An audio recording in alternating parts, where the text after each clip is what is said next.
La colonisation a laissé en nous des conséquences très graves, des conséquences qu'on a même la difficulté ou encore la peine de nous départir.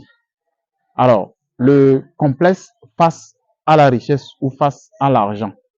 Voilà un peu un sujet qui revient d'habitude. Vous voyez, les colons ont bien fait de choisir dans nos religions les passages qui vont nous faire croire que le paradis est réservé qu'aux hommes pauvres ou encore qu'aux hommes qui ne se préoccupent pas forcément de la richesse de ce bas monde.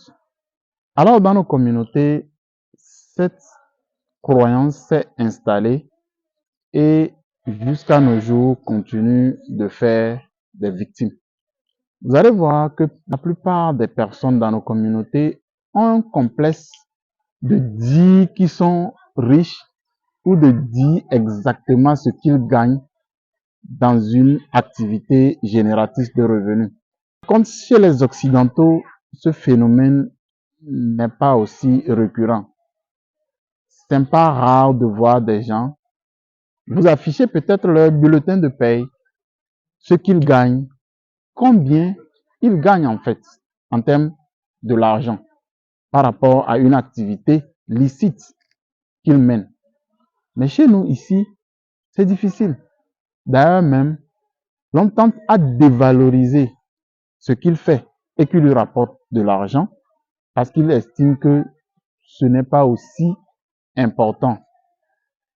Et pire encore, on a l'impression ou encore on a cette croyance qu'il faut vivre caché et qu'il ne faut pas montrer exactement qu'on est riche. Ce qui a fait que même des gens qui ont un certain niveau de vie, qui peuvent se permettre des choses, ne le font pas. Obligés de vivre presque dans la précarité, de ne pas toujours montrer ses biens et finalement de ne même pas en jouir.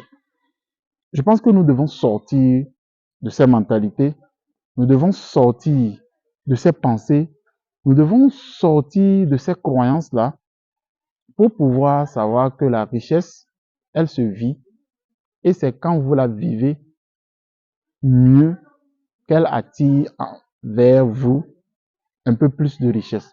Nous ne devons pas avoir peur d'afficher ce qu'on a vraiment.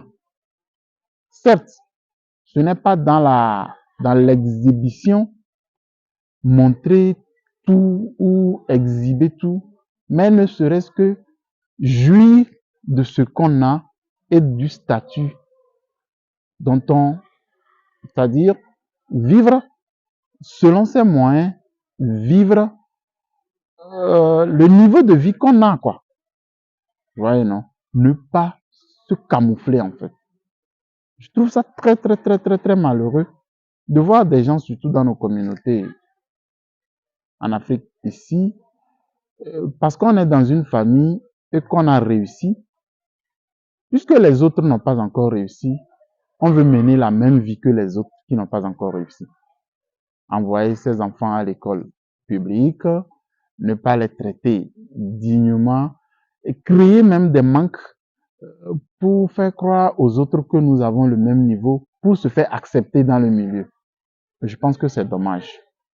C'est dommage et que nous devons sortir de ce système-là, de cette croyance-là. Soit on a peur des mauvais œils ou des sorciers comme on les appelle, soit on se dit que la religion nous dit qu'il faut être humble, donc on se fond dans la masse, soit on se dit que je ne vais pas toujours montrer ce que j'ai. Malheureusement, on reste dans cette vie et ça ne nous profite pas vraiment. Alors finalement, pourquoi on fait des efforts si on ne peut pas en jouir? Pourquoi on fait des efforts si on ne peut pas en vivre? C'est dommage. Changeons cette mentalité et évoluons. Vivons nos vies. Merci.